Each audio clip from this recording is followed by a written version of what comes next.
Good afternoon po mga kababayan ng sir. This is Jam the Filipino channel, ang ipong lingkod. So today is February 16, 2026 at tayo ngayon ay papunta dito yan sa may landmark Makati. Wait lang ha. Dito yan sa may Ayala Paseo de Rojas, San Lorenzo, Makati. At dadalhin po natin yan sa may lot 1, Teresaville, Tandang Sora, Quezon City po yan. Okay, so magbabalik po tayo mamayang untay pag nakuha na po natin sila. Disclaimer lamang po, ang content po natin ay kalsada at hindi ang passenger. Kaya nga naman, sakasakali naman po na may marinig kayo mga pangalan ng lugar, pangalan ng tao, pangalan ng organizations, government o private man yan, ay wala pong kinalaman ng channel na ito. At wala pong pinapatungkulan. Lahat po ng pinag-uusapan dito ay pawang dito lamang po yan sa loob. At wala pong pinapatungkulan sa labas. Magbabalik po tayo mamayang unti pag nakuha na po natin sila. Samantala, makinig tayo ng mga nagbabagang balita at mga talakayan na habang tayo ay papunta doon sa ating pick-up area. Magandang hapon. Okay, attorney, ngayong pinakalanan na itong mga sinasabing co-perpetrators, inaasahan na ba itong paglabas ng warrant of arrest mula sa ICC para sa kanila?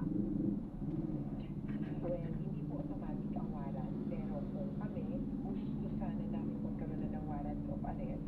In particular, pagdidiinan po namin na yung ama ng Tokhang na sariling bansa niya, na si Pato de la Rosa ay masama na rin. Ito ay para makumpleto talaga yung litrato na war on drugs na may ilan na talagang pinaka-responsable para sa war on drugs. Pero, sa ngayon, ang malinaw ay hindi po nagbukas ng kaso o nag-apply ng warrant of arrest ng ICC sa pamamagitan ng pag-disclose lamang ng pangalan nila dito sa document containing the charges. So, pero authority, pag sinabi natin co-perpetrators, anong ibig sabihin yan? Para sa mga nanonood yun, hindi namin. Dahil nagkukwento yung ICC kung paano nangyari, ang co-perpetrator ay kumbaga kapuntsaba, katapakan, ni Duterte nung ginagawa ang krimen.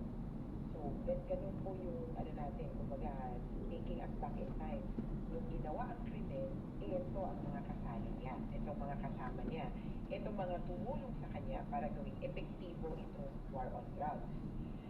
Iba pa ito dun sa kalaunan, kakasuhan pa, ito na ba ang itinutuloy na most responsible, etc.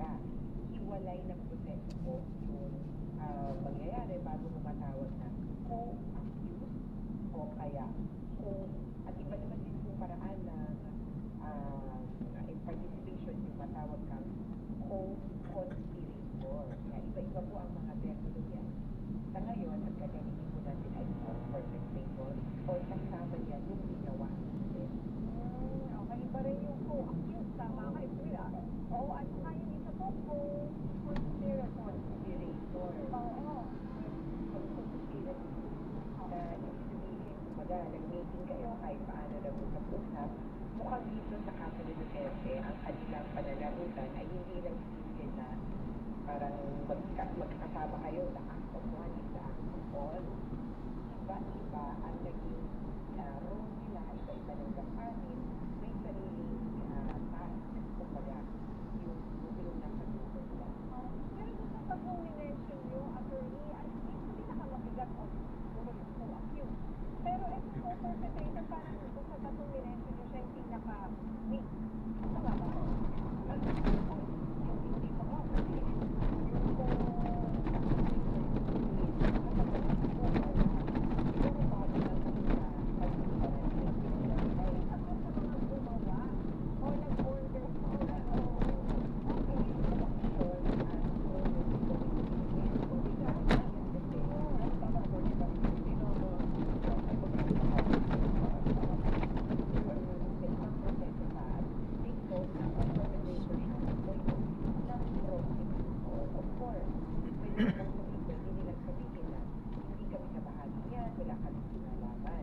Kaya sa ngayon ay hindi nyo matatawag nila co-accused kasi wala pang kaso. Oo. At sa proseso, kailangan mo na ma-issuehan ng warrant of arrest. Again, hindi po automatic yung warrant of arrest. Ang pag-a-apply niya ay ayon siguro sa masasabing prosecutorial strategy or prosecutorial discretion. Ang ICC kasi may kapangyarihan siya sa lahat ng gumagawa ng krimen na taklaw niya, katulad ng crimes against humanity. Kaya, itong walong ito, masasabi ko na, ay subject siya ng investigation ng ICC. Sila lahat, dahil co-perpetrators or mga kapwa gumawa ng krimen laban sa katauhan.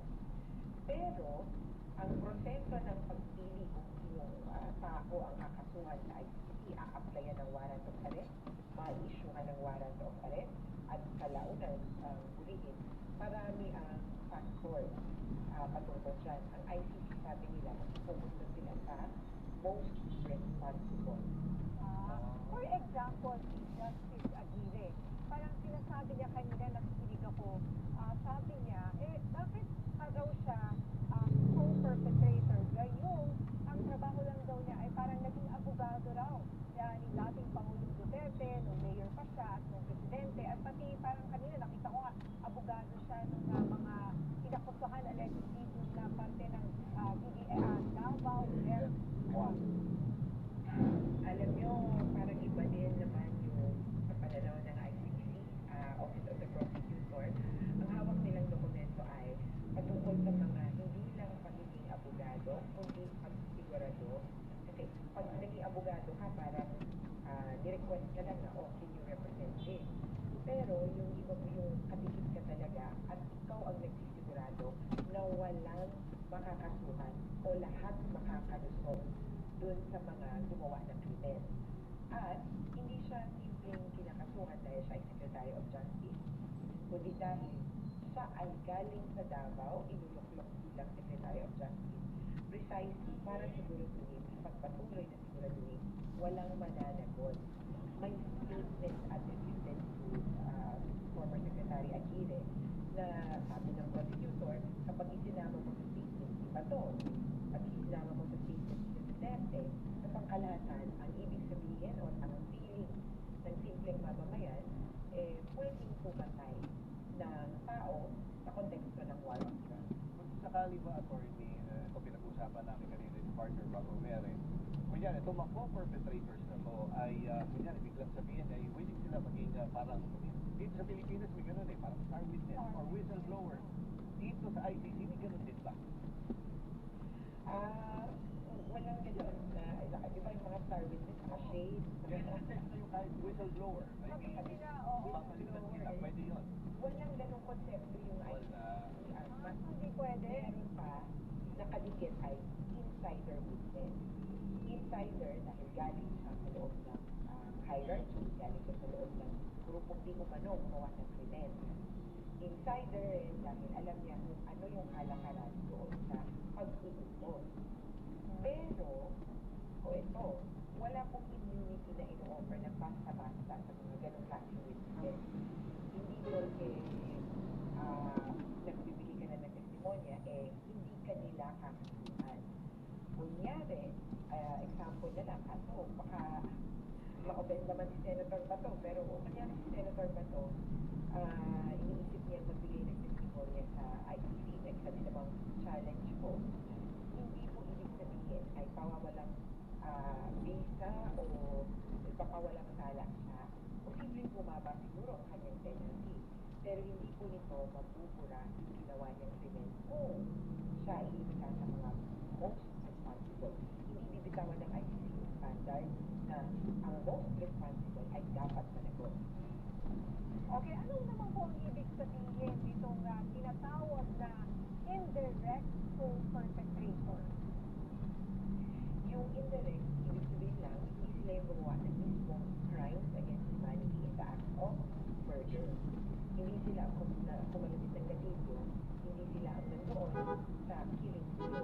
At yung pagiging indirect na perpetration nila, ay ibig sabihin doon sila sa pagpaplano, sa pagsisiguro na maggaganap at pwedeng maganap ang killing.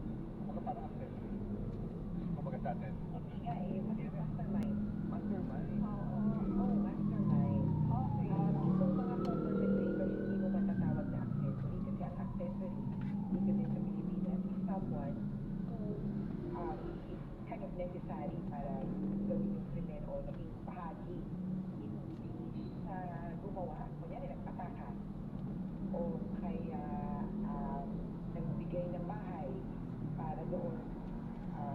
gawin yung krimen. Hindi ganun ito eh. Ito mismo yung nag-utos, nagplano, at nag-create ng atmosphere na pwede ang kapatayan. Take note na hindi lang ito simple utos eh. Si Duterte, at saka take note, itong mga co-perpetrators, hindi pa natin sinisisi most of responsibility. Kay Duterte lang ang bigat sa February 20 and 2011. Ang most of participation niya, yung paano niya ginawa. Una, inutos niya. Pangalawa, induce o nagbigay siya ng pabula para gawin ng mga tao yung patayan. At pangatlo, aiding and abetting. Tumulong siya, nagbigay siya ng climbing kung saan okay lang pumatay. Alright. Okay, maraming salamat, Attorney Cristina Con. Salamat. Umarangkada na ang Centennial Tour ng Team Pinas. Layo ng campus tour ng grupo ang paglaganap ng katotohanan sa panahon ng fake news at live mula sa University of Makati. Lalo. Okay, sige, di pa yata ready si Sado, pero yun, may malaking event nga dyan sa may University of Makati. At malalaman nga natin itong ginagawang campus tour ngayon laban sa fake news. Kasi alam nga natin ngayon, yung mga social media, madaling ma-access at madaling, alam mo yun, mag-create kagad ng opinion dahil nga sa mga, yung kung ano-ano, yung nababasa nila whether sa social media or sa ibang plastic pages. And mamaya, malalaman natin yung ginagawang advocacy nga ng Team Pinas tungkol dito at makakasama natin si Sandro Ochoa live mula dyan sa University of Makati. Ang alam ko, ang mga kasama na dyan ay yung mga, pwede ako nagkamali, nandyan yung host ng With Due Respect, of course, yung show, and yung mga paborito natin, yung mga suki natin dito sa Arangkada Balita, like si Dr. Professor Sherwin Ona, alam ko, kasama dyan. And mamaya, ready na ba si Sandro? Okay, well, sige, okay. Inayos pa natin yung signal and hopefully mamaya makakasama natin si Sandro. Alamin natin kung ano ang mga activities. Okay, Sandro? Sandro, kamusta dyan?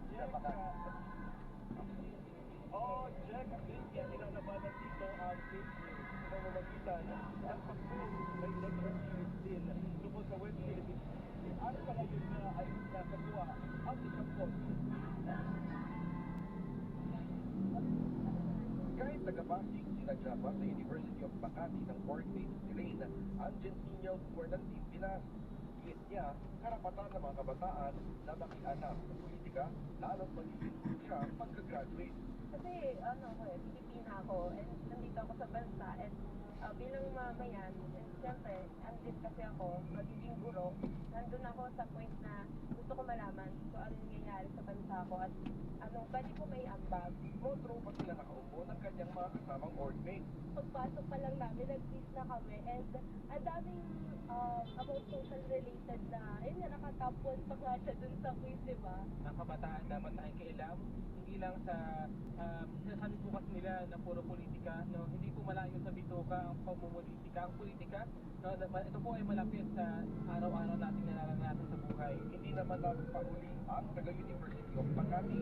Si Miguel, kahit accountancy ang course, dumalo sa event. When we talk about politics naman, it talks about everyone naman. Kasi of course, we talk about the leaders that handle our country. And of course, as a future individual that will also guide other people. Specifically, kapag kami naman na po yung naluklok dun sa mga positions. Paliwanag ng youth advocate si Carlo Flores, ang executive director ng Team Pinas, ang Centennial Tour ay mula sa mga salitang Gen Z at Millennial, ang pinakamalaking bloke ng botante noong nakaraang halalan.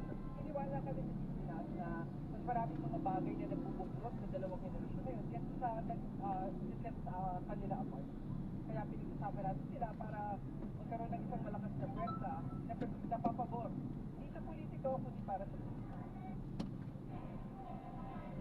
Jack, bukod na doon sa pag-quiz kanina ay nakapanood din ang mga estudyante dito sa University of Makati sa isang episode ng With Due Respect. At sa ngayon nga ay magkakasama na natin ang mga host ng With Due Respect. Ito po sabi lang natin, bago ba yung host, Ina Gagat. From Ina, how's your first experience? Masaya naman. Kinalahan ako ng palala. Pero actually, it was kind of fun. Ang ganda ng mga tao. Dapat very engaging yung audience. Kamusta naman yung energy estudyante ng University of Makati. Ang taas ng energy nila at saka nakalahok din talaga sila dun sa mga palakayan at sa dynasty, utawin sa ICC. Mga kabataan engaged sa ICC. O, ito naman kay Attorney Dino. Kamusta naman? Kamusta? Ito ba ngayon lang o magkakaroon na tayo ng regular na campus tour?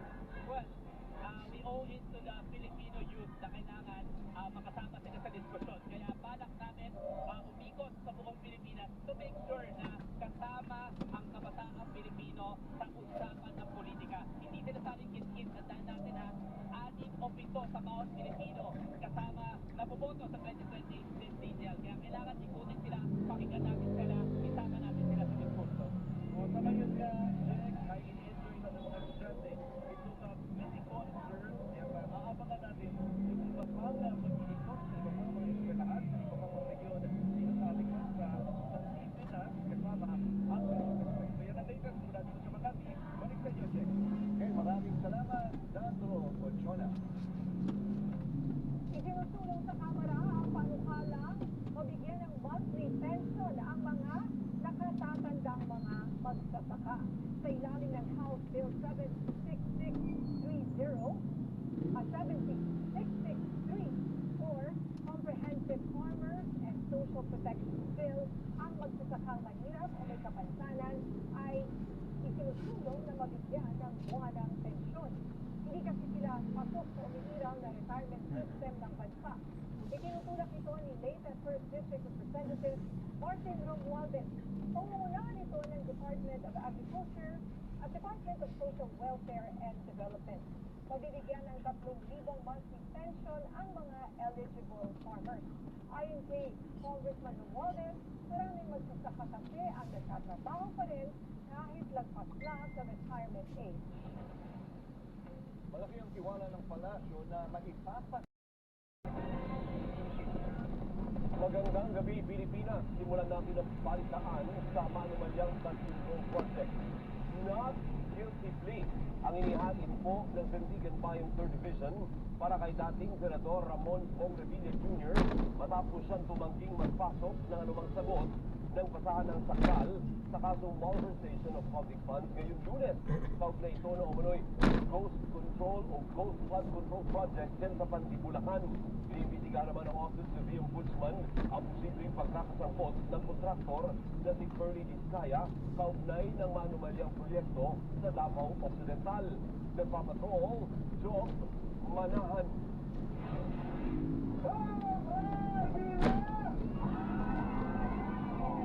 Yan ang sigaw ng ilang taga-suporta ni dating Senador Ramon Ong Revilla Jr. sa labas ng Sandigan Bayan ngayong Lunes ng umaga. Nakatakdang pasahan ng sakdal si Revilla sa kasong malversation of public funds kaugnay ng halos 93 milyong pisong halaga ng umano'y Ghost Flood Control Project sa Pandi, Bulacan. 2 beses na unsabi ang arraignment dahil sa mga nakapinping motion, pero natuloy na rin ngayon. Sa loob ng korte, kaway, ngiti at thumbs up ang iminwestra niya bago nagsimula ang pagdinig. Tumangging maghain ng plea si Revilla kaya inirehistro ng Sandigan Bayan 3rd Division ang not guilty plea para sa dating senador. Tulad po ng naipaliwanag namin nung last time, kaya po hindi nag-enter ng plea si Senator Bong kasi po mini-maintain niya yung position niya na kinu-question yung legality or yung validity ng information. And so para makapag-avail pa siya ng mga remedies na pwedeng ma-avail. Una na rin naghain ng not guilty plea ang 4th Division naman ng Sandigan Bayan para kay Revilla sa kasong draft of Chachiko.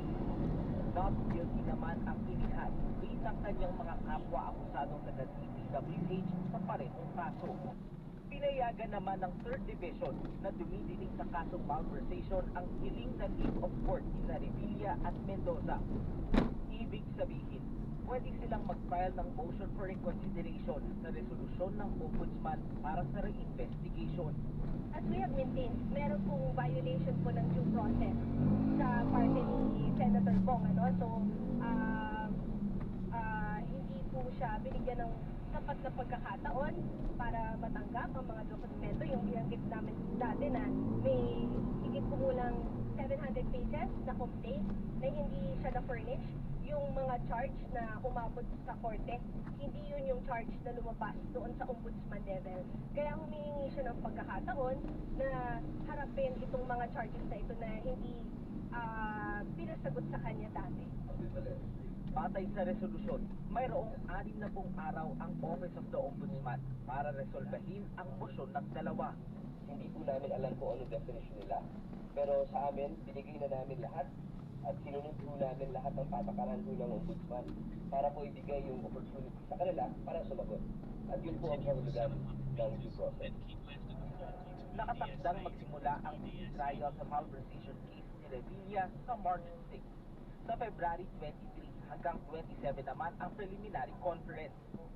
Samantala, iniimbestigahan na ng Office of the Ombudsman ang posibleng pagkakasangkot ng kontratistang si Pacifico Curly Vizcaya sa maanumalyang flood control project sa Davao Occidental. Nauna nang nakasuhan ng graft at malversation of public funds ang kanyang asawang si Sara at ilang opisyal ng DPWH noong isang taon. Sabi ni Assistant Ombudsman Nico Clavado, may manifestation ang DPWH na dapat ding kasuhan si Curly bilang beneficial owner umano ng kumpanyang kinontratan sa proyekto. May mga tao anya sa loob ng kanilang kumpanyang magpapatotoo nito. Nagkaroon po ng revelation dun sa mga affidavits ng iba't ibang tao na Curly Vizcaya ang may beneficial ownership or nag-exercise po ng control dun sa mga kumpanya na sangkot dito sa Davao Occidental na kaso.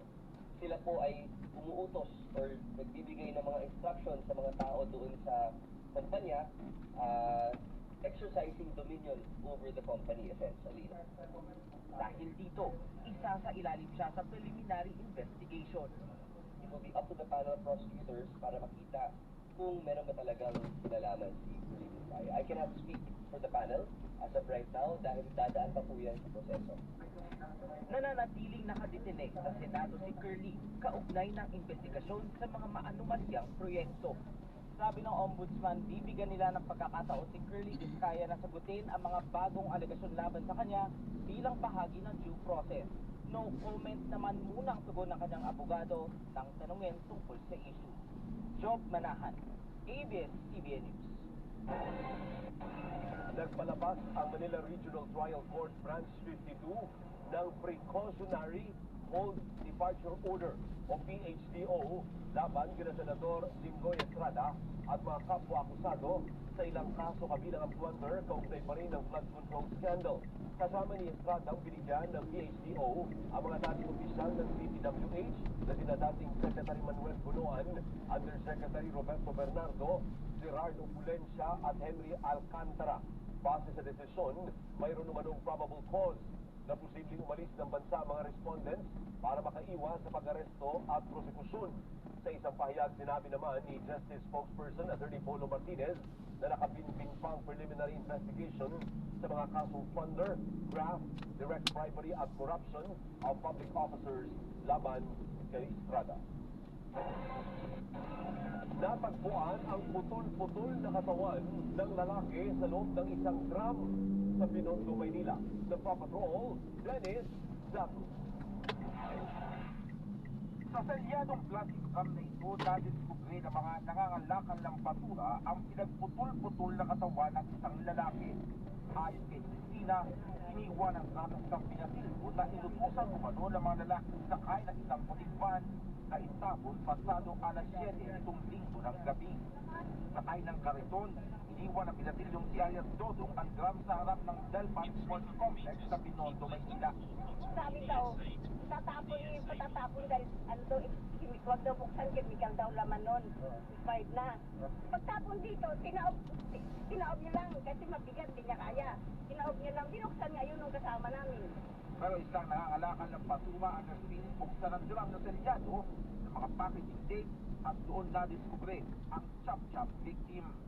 Ilang metro lamang layo ng police outpost kung saan itinapon ang drum. Dito sa pababang bahagi ito ng tulay ng Dalpan huminto kagabi ang isang L300 van dala-dala ang kulay asul na drum. inutusan ng mga sakay ng van si alias Dodong na itapon ang natuwang drum sa palit ng 300 pesos na bayad. May dalawang nakamotorsiklo pa umanong sumunod para pantayan si alias Dodong. Pero humahurot agad umano ng madiskubre ang putol-putol na laman ng drum. Babayaran pa lang sila. Tapos, nung narinig na tumigaw ako, tumakbo na, hindi na sila nabayaran. Ayon sa investigasyon ng Manila Police, dati ang nasa 30 hanggang 40 ang edad ng hindi pa nagkikilala ng biktima. May nakita rin saksak sa leeg ng biktima na posibleng 6 na oras ang patay ng madiskubre. Kasama ng putol-putol na katawan ay maraming inchi. Hindi natin alam kung purpose yun para hindi maamoy. Dahil siyempre pag kimchi nga naman, medyo may maamoy yun para matakpan yung amoy ng katawan ng ating biktima. May lubid din na nakita na nakagapos sa kamay ng biktima. Umuuna ng Special Investigation Team ang Manila Police District para tutukan ang kaso. Nangangalap na rin ang mga CCTV ang mga investigador. Ongoing yung ating backtracking and forwarding natin operation. May mga sinusundan tayo para hindi mo tayo magbibigay ng further details dyan para hindi makompromisyo yung ating ginagawang pag-iimbestiga. May CCTV sana sa eksaktong lugar kung saan ibinapabulat ang banang drum, pero sira umano ito. May mga hawak ng testigo ang Manila Police na maaaring makapagbigay impormasyon para makilala ang mga sakay ng van. Dennis Datong, ABS-CBN News. Naniniwala ang mga otoridad na nabuwag ang sindikato sa likod ng iligal na produksyon ng sigarilyo sa Pampanga. Ito'y matapos madiskubre ang 3 pang bodega na inabandona ang operasyon. Inaalam pa ng mga otoridad ang overall mastermind sa malawak na illegal network ng tabako sa bansa. Nagpapatrol, Karen de Guzman. Naiwang nakatenga ang bodegang ito sa San Fernando City sa Pampanga, landas na ng mga otoridad nitong Lunes. Sumambad sa mga operatiba ang peking BIR staff, mga listahan ng kanilang produksyon at kahong-kahong sigarilyo na aabot sa 400 bilyong piso ang halaga. Ayon kay DILG Secretary John Vicremulia, isa ito sa 3 paggawa ng iligal na sigarilyo na bigla na lamang nagsara matapos salakayin ng isang pasilidad sa Mexico, Pampanga noong January 29. Hindi namin, merong indikato na nagpapatakot ng lahat na ito. Inuulit ko, hindi pa kami sigurado kung sino sila, itutuloy pa namin. Pero kung nakikita nyo, nakabang po yung naman na sabay-sabay siyang siguro. Nauna nang sinabi ng kalihim na may iniimbestigahan silang 2 kongresista mula Central Luzon kaugnay dito, pero hindi pa niya sila pinangalanan. Ininspeksyon din ni Remulla ang isa pang warehouse sa bayan ng San Simon, kung saan dinadala umano ang raw materials sa paggawa ng sigarilyo. Iniwang nakatambak sa bodega na ito ang mga makina at itong mga shredded o pinagsira-pirasong dahon ng mga tobacco bago gawing sigarilyo. Ayon nga sa mga otoridad, dito nagsisimula ang unang mundo sa proseso ng malawakang paggawa ng sigarilyo sa tinatawag nilang ecosystem. Sa lugar na ito, pinapatuyo at pinoproseso ang mga tobacco na napag-alamang hindi rehistrado sa National Tobacco Administration. Sasailalim ng mga ito sa pagsusuri para malaman kung saan galing ang mga produkto. Dahil sa mga nadiskubre, naniniwala si Remulla na nabuwag na nila ang sindikato sa likod ng iligal na operasyon sa Pampanga. Kasi iisang pattern nila, nag-umpisa lahat ng January 1, lahat ka na tumigal January 29. So iisa lang. So, as far as we are concerned dito sa Pampanga, nagpapunta namin, ang next target namin yung ibang mapulisyon. Paano? Ayon sa pulisya, sabay-sabay ang ginagawa nilang operasyon sa buong bansa para tuluyang masawata ang illegal network ng tobacco. Hindi na lang, hanggang dito, matitindahan, pumupunta ang pulis. Sagdat, bawal, magdahil nagsasabi na bawal itong mga items na ito. You can just imagine kung itong mga items na ito lumabas. It is not only for the revenue. Ito rin yung health condition o hazard na ibibigay ito. Samantala, nilinaw naman ng Bureau of Customs ang paggamit sa kanilang intelligence funds.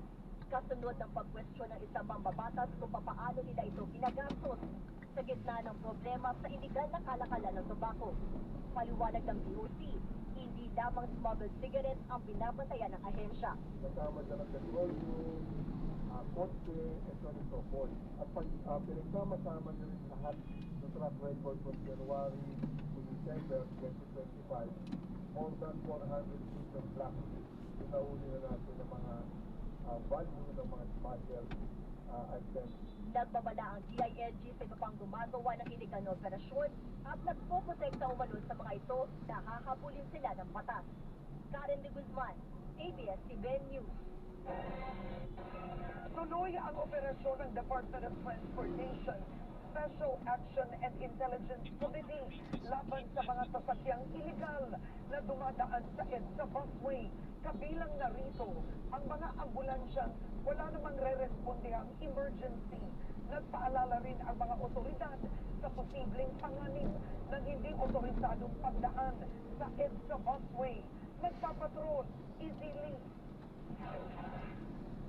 Nagsagawa ng operasyon ang Department of Transportation Special Action and Intelligence Committee o DOTR sa Santolan Station ng EDSA busway nitong umaga.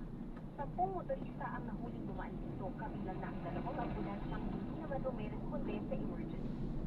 Teka po siya ngayon eh. Pinipihit lang po kasi kasi po kasi pagka po yung palas na po sa bus lane ng 39, kumakanan na po ako. Ganyan po kita may mga po ng hotel. So mamadali pinasok alas 6 po kasi yung naabulan doon. Hindi po natin natatanggapin na rason yung magpapacheck up yung pasahero sapagkat yun naman po ay nakaschedule na doon sa kanilang mga hospital na pupuntahan. Ang papayagan na lamang po natin ay yung po talagang mga nag-aagaw buhay ang ating mga pasyente. Ayon sa DOTR site, maliban sa mga EDSA carousel bus, tanging mga sasakyan na may protocol plates 1 hanggang 5, maging law enforcement vehicles at emergency vehicles na rumeresponde sa actual na emergency ang pinapayagang gumamit ng busway. Ito po mga kababayan po natin na pagulit-ulit po na malabas sa EDSA busway. Patuloy po natin sila pinapaalalahanan na huwag na po nilang gawin sapagkat na mga mapanganib. May mga bus po dyan na maaaring po sila mapansin o hindi po kaagad makapagparito kung sakali kung sila ay biglang pumasok sa loob ng bus lane, eh maaaring karoon na aksidente. Sa tala ng Land Transportation Office, simula Enero ngayong taon, nasa 162 sasakyan ang nahuling iligal na dumaan sa EDSA busway. Anim dito ay mga ambulansya na hindi naman tumutugon sa emergency. May multang 5,000 pesos hanggang 30,000 pesos ang mahuhuli at makaaapekto rin ang bawat paglabag sa pag-renew ng lisensya ng motorista. For private vehicles, merong automatic 5 demerit points, so that will be deducted from their total 40 points. For PUVs naman, I think 10 points ang demerit nila. So if they incurred a total of 10 demerit points, meron na kaagad yun na katumba sa seminar. If you incur a total of 40 demerit points, automatic revocation na yung revoke na yung license mo. Tiniyak naman ng mga otoridad ang patuloy na operasyon laban sa mga pasaway ng motorista sa EDSA busway. Easily, ABS-CBN. Sa ibang balita naman, hindi kailangang magtago kung walang kasalanan. Ito ang iginikit ng Malacanang matapos pangalanan ng International Criminal Court sina Senator Ronald De La Rosa, Senator Bongo at iba pang dating opisyal na co-perpetrators ni dating Pangulong Rodrigo Duterte sa kasong crimes against humanity. Ayon pa sa palasyo, handa ang gobyernong ipaaresto ang mga naturang opisyal bilang pagtalima sa international law o pandaigdigang batas. Nagpapatrol, Katrina Domingo. Kapag may warrant of arrest na na-issue na po, kailangan nyo pa rin.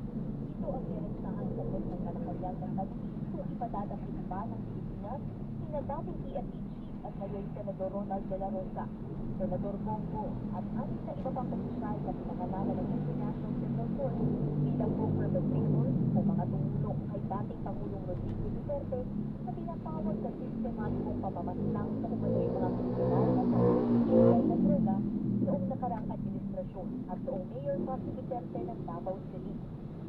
Sa ngayon, sabi ni Communications Undersecretary Claire Castro, wala pang natatanggap ang Pilipinas na formal arrest warrant mula sa Interpol o ICC.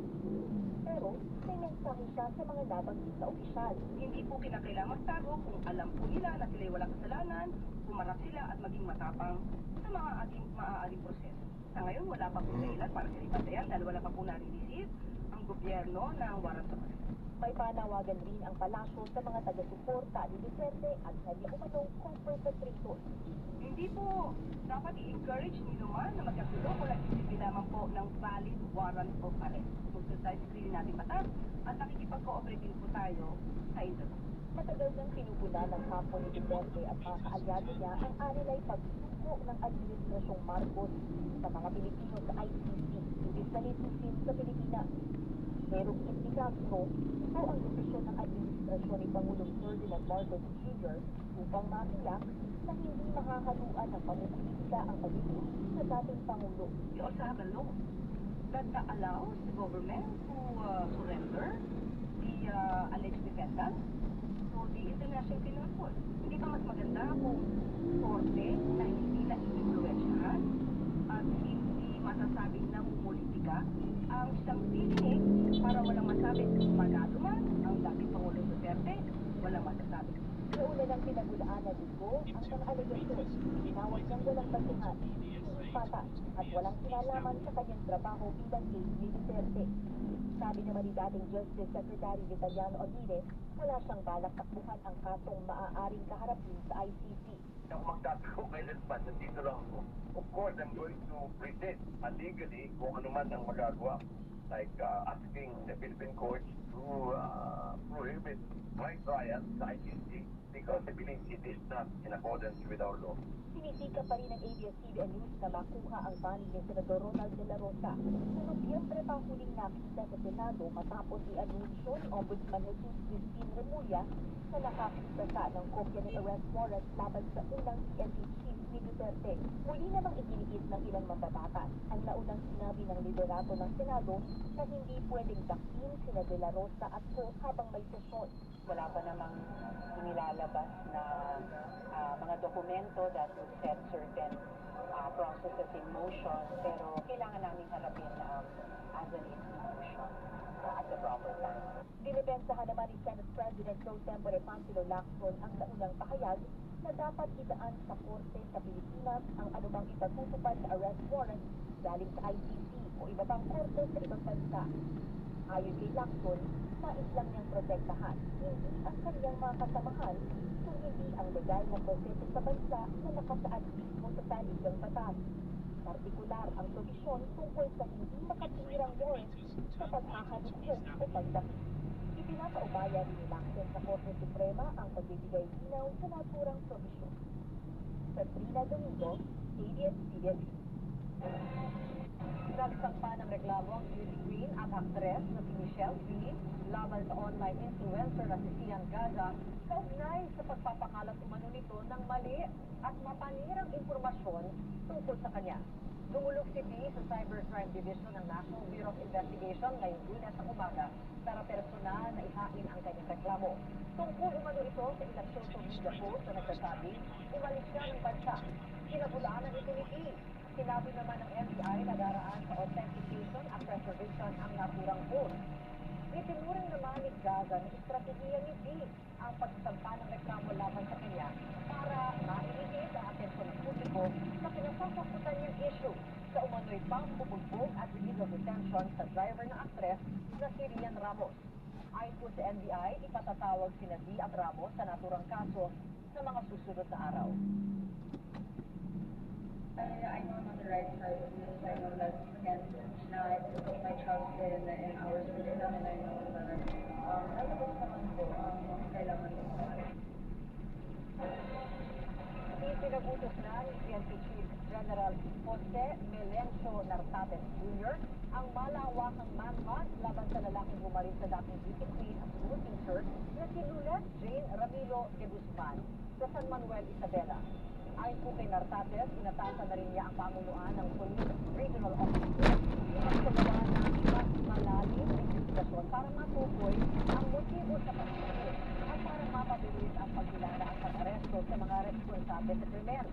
May alok ng 150,000 piso pabila sa sino mang makapagbibigay ng impormasyon para sa ikapuhuli ng mga tangkol. Dating Miss Philippines First, runner-up si Ramilo de Guzman. Dinarit siya habang sakay ng kotse kasama ang mga anak sa harap ng kanilang bahay noong Biyernes ng gabi. Hustisya ang panawagan ng kanyang mga kaanak.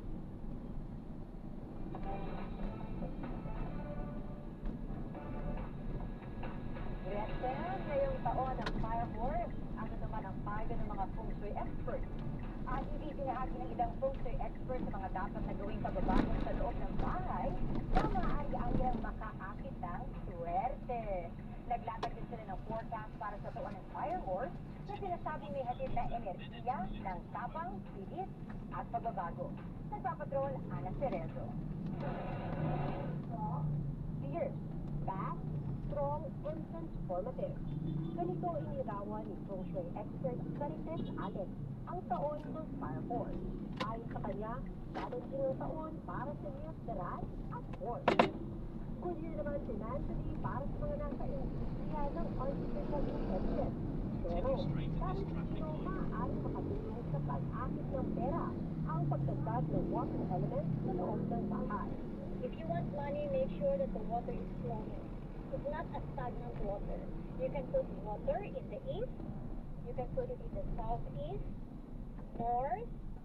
Pagdating naman sa mas masayang love life ngayong Chinese New Year, ito ang kanyang payo.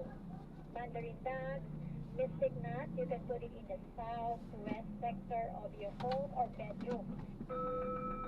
Si feng shui expert Hans Kua naman hinikayat ang mga individual na mag-declutter ng kanilang mga bahay bago salubungin ang taon ng Fire Horse. Kabilang sa mga dapat itapon o itabugan ay mga regalo mula sa mga dating kasintahan. Ang makalat, magulo, ay stagnant na mga gamit sa bahay natin ay nagdadala ng mga malas, negative chi sa bahay natin. Ito po yung chance para makahanap ka ng love bago mag-stick. Ang pagdideclutter ay pag-decide ng bagong opportunity energy. Inirekomenda rin ni Master Hans ang paghahanda ng 12 uri ng butas. Pagsusuot ng pula, matikayang kulay at touch of gold and blue sa pagsalubong sa Chinese New Year. Ipinayo rin niya ang pagdagdag ng blue sa loob ng bahay para maka-attract ng wealth luck energy. Dahil blue color is the water element, which is the missing element o missing mga colors sa 2020. Missing element ng tubig kasi is the money element. Walang pera o walang tubig. Ang chart ng 2020 natin, Binigyan din ng dalawang spiritual expert na makakatulungan ang pag-akit ng system. Ang magandang future ay nakasalalay pa rin sa mga kondisyon para hubugin ang sariling kapandaran. Ana Cerezo, ABS News. Sa pagbabalik ng DD Patrol exclusive, uli na nanipa ng pusa sa Tondo, Maynila, formal nang sinampahan ng reklamo. Bata, buntik mahagip ng SUV sa Southern Leyte. At si Alibay ng tambalang Kim Chu at Paolo Avelino tatawid na sa Free TV. Abangan ng iba pang mga nagbabagang balita sa pagbabalik ng TV Patrol. TV Patrol sa DCMM. Matagalan yung mga natin organ ng katawan sa unhealthy lifestyle, maaari itong ma-damage at humina. For liver health, may Liberate Pro. Ang Liberate Pro ay running and vitamins with proper diet and exercise may help maintain liver health.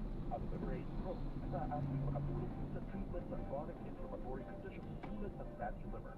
Take it from the pro. Mag-liver up na. Liberate Pro. Liberate mag-multivitamin and Liberate Pro.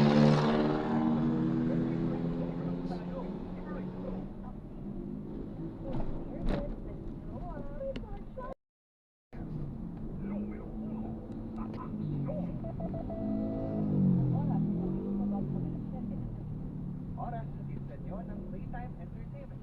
Born for Happiness.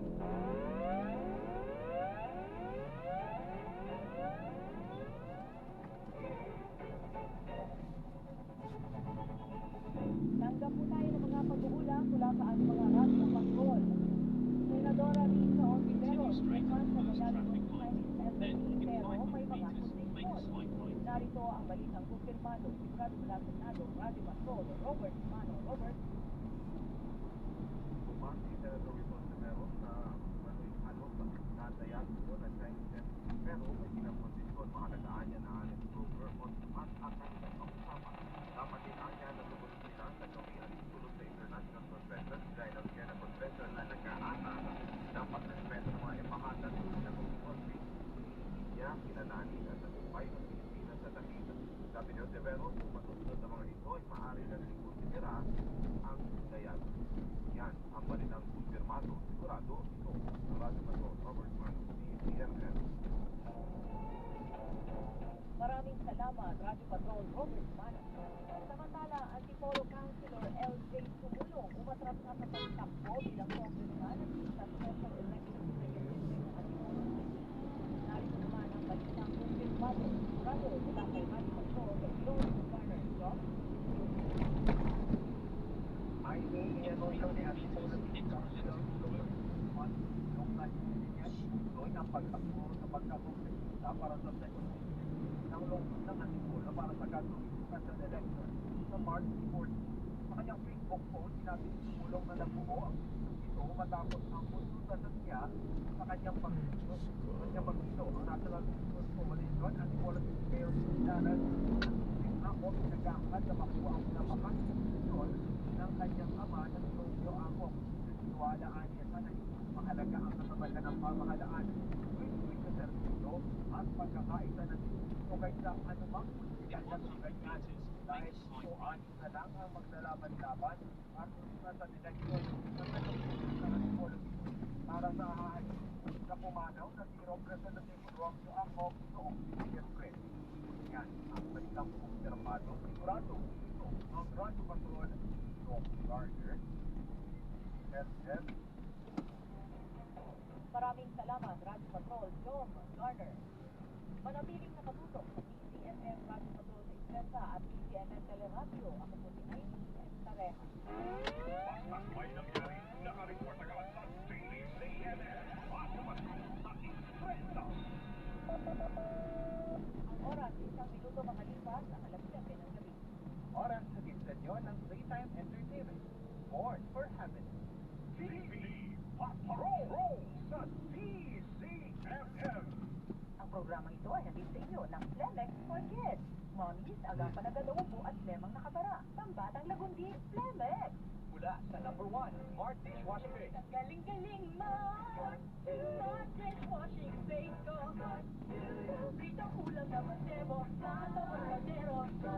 Galing mo everyday. Yan pag Smart at Dishwashing Base. May double tanggaling formula. Tanggal galing ang sebo at bacteria. Kahit parang wala maikinis, plastic kami. Mga plastic number 1 to try. Galing-galing Smart dishwashing base. Heavy duty linis, bawat pahig. Smart Dishwashing Base. Manufactured by ACS Manufacturing Corporation. ISO certified. World-class quality.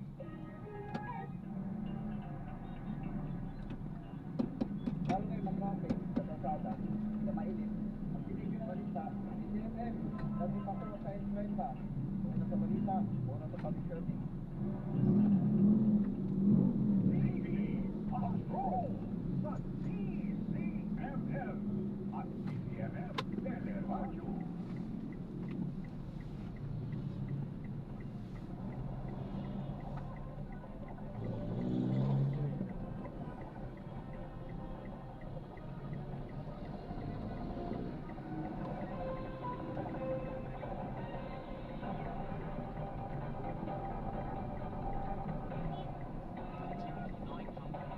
Nasampahan na ng reklamong paglabag sa Animal Welfare Act ang pulis na nakuna ng CCTV video na nanakit ng pusa sa Tondo, Maynila. Inihahanda na rin ang mga kasong administratibo laban sa kanya. Magpapatrol, Ion Sanchez. Makikita sa CCTV ang isang lalaki naka-helmet na may angkas na babae sa Benita Street Road ng Ricardo Street. Pagkababa ng babae, ipinarada ng lalaki ang kanyang motorsiklo. Maya-maya lang, Nilapitan ng lalaki ang isang pusang naglalakad sa gilid ng kalsada at sinipa ito na parang bola. Dahil sa lakas ng sipa, tumama pa ang pusa sa bumper ng isang nakaparadang sasakyan bago ito kumaripas ng takbo papalayo. May 2025 pa siya nangyari. So that CCTV footage has been circulating sa parang community ng Tondo. And walang nagkakaso. Ngayon lang nag-circulate yung video. Just nung Feb 3. Doon lang siya pinost dun sa Facebook. Kasi mga unang buwan, puro mga mga GC ng mga taga-Tondo. Napag-alaman na pulis sa District Headquarters Support Unit ng Manila Police District ang lalaki. Nalaman natin na isang pulis yung involved dito. At ganun pa man, walang pagka-consider dito sa aming pamunuan. Kung gumawa ka naman ng hindi maganda, ay suffer the consequence. Isinampa ang kasong paglabag sa Animal Welfare Act sa Manila City Prosecutor's Office laban sa Tondo Police matapos ang investigasyon ng MPD. Inihahanda na rin ng Humane Philippines na mga kasong administratibo sa Philippine National Police Internal Affairs Service laban sa police at sa kanyang station commander dahil sa umuning kawalan ng agarang aksyon. Sinubukan namin kunin ang panig ng pulis sangkot pero walang humarap sa amin nang puntahan namin siya sa kanyang bahay.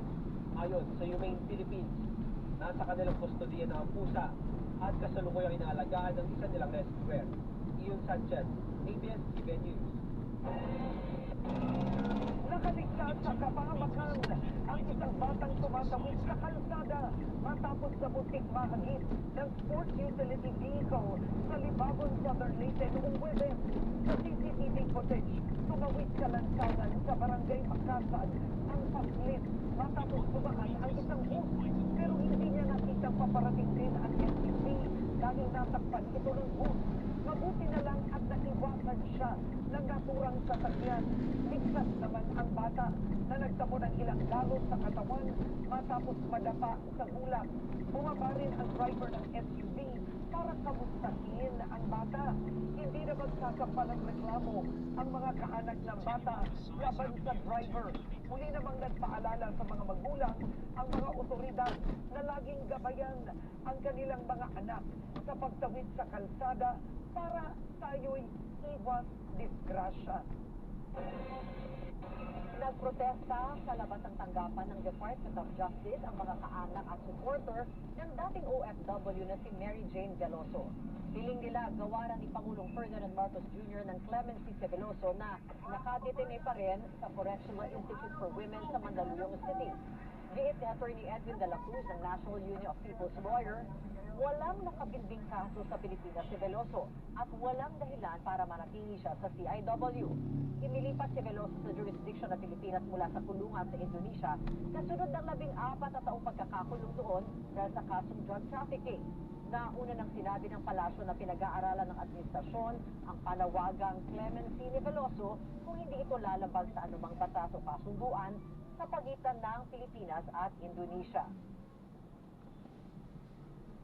Mahabang panahon na po siya nanawari sa amin, na wala namang kasalanan, nasisira ang buhay ng mga anak niya, na alam ko na panagalayan si Mersin, mababago ang buhay ng mga anak niya. Ako po ay matanda na, matagal naman na pong nagdusa ang aking anak na sana po. Itong panawagan po natin nito matugunan na po ninyo. Illegal detention! Yan pong ginagawa ng Department of Justice. Hindi sasabihin preventive custody o protective custody. Walang kaso. Ang bahit na po ng pamilya, clemency ang hinihigay. Napuno ng papuris, pag-aalala at pag-alala ang memorial service para kay dating House Speaker Jose de Venecia sa Kamara. Inisa-isa ng mga mambabatas ang ilang nagawa ni JDV para sa pagkakaisa at pag-unlad ng bansa. Nagpapatrol, Agatha Gregorio. Mistulang nakauwi na at nakabalik sa lugar kung saan siya naglingkod sa malaking bahagi ng kanyang buhay si dating House Speaker Jose de Venecia Jr. Isinagawa ang isang necrological service para sa dating opisyal na 5 beses naging pinuno ng Kamara. Si House Speaker Faustino Boji III ang nanguna sa pag-alaala. Tito Joseph with conviction and grace. Sa kanyang mga kontribusyon sa ating bayan, nakita natin ang isang leader na nag-iwan ng matibay na pundasyon para sa susunod na henerasyon. Nagsama rin ang mga dating House Speaker para bigyang pugay si De Venecia. And yet, Speaker Joe's vision did not stop at our shores. He was a global Filipino, a visionary who understood that Philippines must not only participate in the international community, but to help shape it. He built bridges across the aisle and across continents because he understood that the Filipino dream was larger than any quarrel or ambition. After the tragedy of 9/11, it was Joe who came to me with a visionary recommendation. Start a trilateral anti-terrorism agreement among the Philippines, Indonesia, and Malaysia. It was signed in early 2002. It was more than just a piece of paper. It was a pioneering framework for border security, intelligence sharing, and dialogue in the Celebes and Sulu Seas. Kabilang din sa mga nagsalita ang ilang senador na ibinahagi ang maraming anilay aral mula kay JTB. What a simple but radical vision. In a world that finds comfort in division, today, either you are in the left, or you are in the right, you are liberal or conservative, red, blue, so divided. He saw that genuine change is only achievable when people have the courage to step beyond arbitrary lines. Pinresenta rin sa pamilya ni De Venecia, kabilang ang asawa niyang si Pangasinan 4th District Representative Gina De Venecia, ang mga resolusyon mula sa Senado at House of Representatives na kumikilala sa dating House Speaker. As I stand in his chamber, I cannot help but see him near. See him standing in the rostrum, deciding home recessions with quiet authority. I see him seated in that chair, listening intently, then grimly banging his cable to restore order. This was not just his workplace. This was his battlefield of ideas. This was where he gave the greater part of his life. Nagpasalamat din si Representative De Venecia sa mga opisyal, maging kay Pangulong Ferdinand Marcos Jr. para sa pagkakataong mailibing ang kanyang asawa sa libingan ng mga bayani. Ibinalik na sa Heritage Memorial Park ang mga labi ni JTB ngayong hapon. Sa Miyerkules nakatakda ang libing ng dating House Speaker. Agatha Gregorio, ABS-CBN News.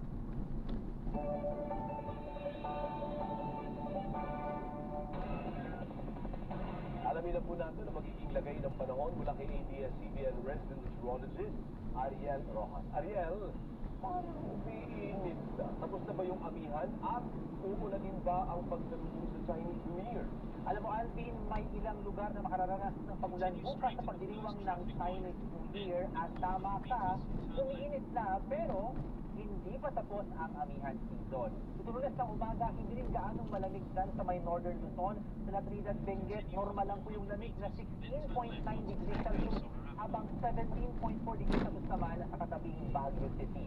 Ang maalinsangan kasing easterlies, kuminit na hangin mula sa Pasipiko, ang umiiral ngayon sa malaking bahagi ng ating bansa. Pero mula bukas ng hapon ay may bagong malakas na bugso ng amihan na pwede nang umabot rin hanggang sa may Visayas sa Miyerkules. Kaya muling mararamdaman ang paglamig ng hangin sa gabi at madaling araw. Ngayon naman, meron ding mabubuong shear line na magpaulan dyan naman sa bahagi ng Mindanao.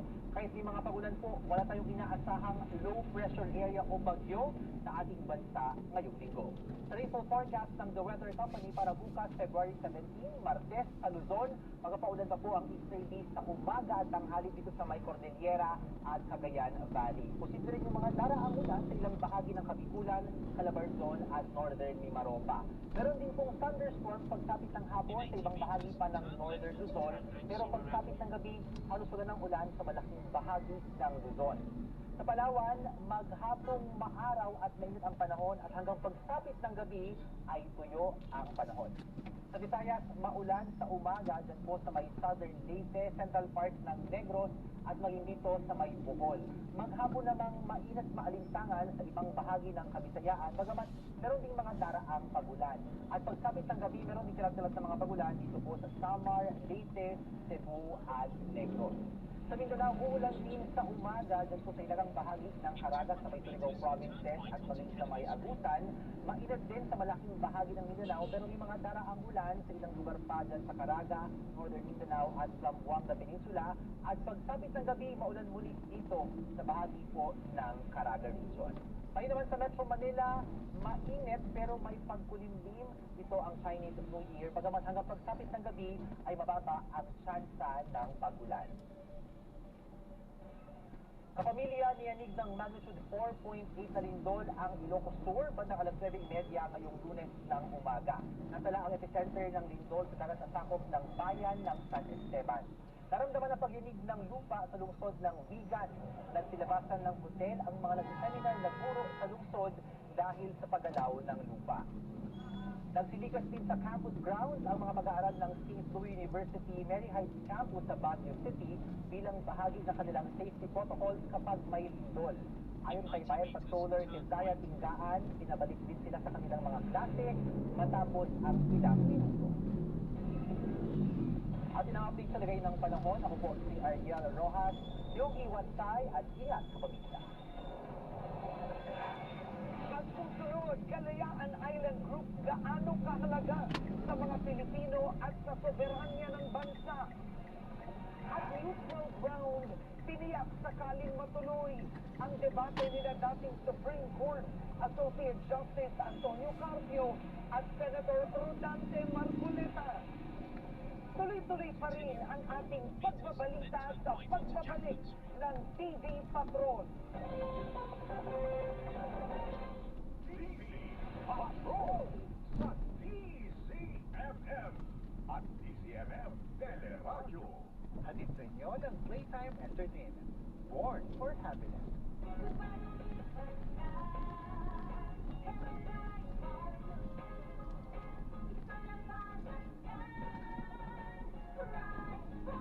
Right Bar Blue with powerful stay-away enzymes.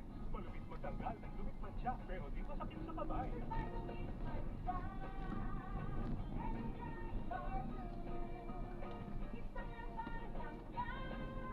Successful at confident polyconfident na mancha malupit sa kamay mo. Mabagin Right Bar Blue manufactured by ACS Manufacturing Corporation. ISO certified world-class quality. The next frontier of competition is here. Playtime Entertainment presents TT Sports. Powered by Philippine Pride. From professional Dota 2 esports to competitive sports across every stage. Search Playtime Entertainment on Facebook and follow today. Playtime Entertainment. Born for happiness. DCMM. Número 1 sa aksyon.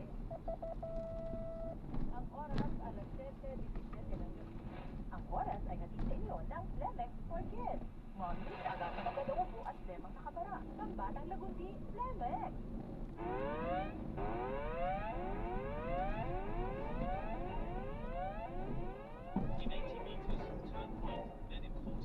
Narito po ang ulat mula sa ating radio patrol.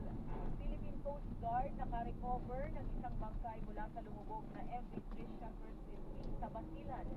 Narito ang balitang kumpirmado sigurado mula Maynila. Radio Patrol, Bert E. John Bert. Nakarecover ng isang bangkay ang Philippine Coast Guard malapit sa Balok-Balok Island sa Basilan kung saan umabot na sa 54 ang mga narecover sa gabi. Habang patuloy pa rin ang ginagawang search and rescue operation para makuha ang 21 nawawalang pasahero ng lumubog na barko. Naratipan sa 293 ang nakaligtas sa tragedya. Samantala, na-recover na ang mga nabili sa Death Skylab sa lang matapos ang 20 araw na paghahanap dito. Nakita ang mga nabili sa lang sa next economy ng lumubog na barko sumotakit ng Wiswan. Ang kulay ang na nabili nakapagpili pa ng isang sa lang sa kanyang pamilya habang ang sumatagilid ng barko noong maglalagay sa noong January 26. At yan ang balitang kumpirmado. Sigurado, ito ang Radio Patrol versus CFS. Marami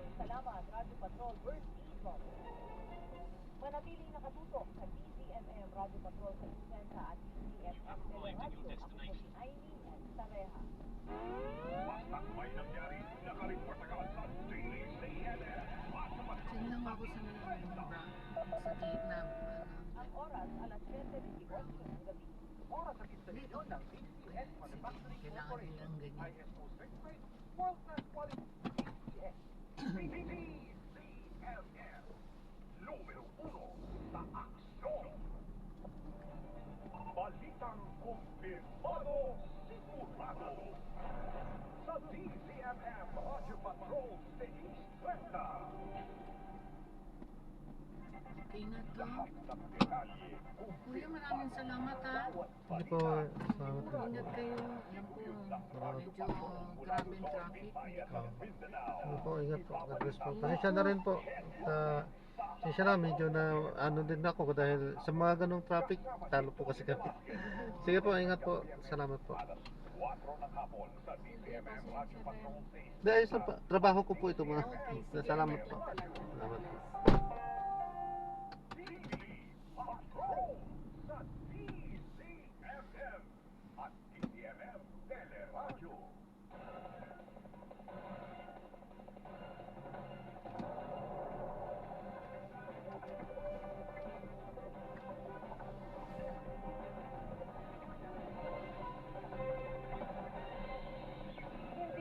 Minamadali sa ngayon ang proseso ng impeachment laban kay Vice Presidente Sara Duterte. Ayon sa ilang mambabatas, wala umanong kumakalap ng pirma para apurahin ang impeachment. Bagamat naniniwala pong isang kongresista na nananatili itong posibilidad. Nagpapatrol, Vivian Gulia. Positibo si Act Teachers Party List Representative Antonio Tino na mai-refer sa House Committee on Justice sa Miyerkules ang tatlong reklamong impeachment laban kay Vice President Sara Duterte, kabilang ang inendorso nila ng Makabayan Bloc. Hindi nalalampas sa 7 session days para maisama ng Office of the House Speaker sa order of business ng House Plenary ang tatlong reklamo laban kay VP Sara. Ayon naman kay House Committee on Justice member at Bicol Party List Representative Terry Ridon, hanggat hindi na i-refer ng plenaryo sa kanilang komite ang naturang mga reklamo, posible pa rin may maghain ng panibagong impeachment complaint na pirmado ng hindi bababa sa 1/3 ng miyembro ng Kamara. Ganito ang nangyari noong nakaraang taon, kaya agad naiakyat sa Senado ang reklamo laban sa Vice.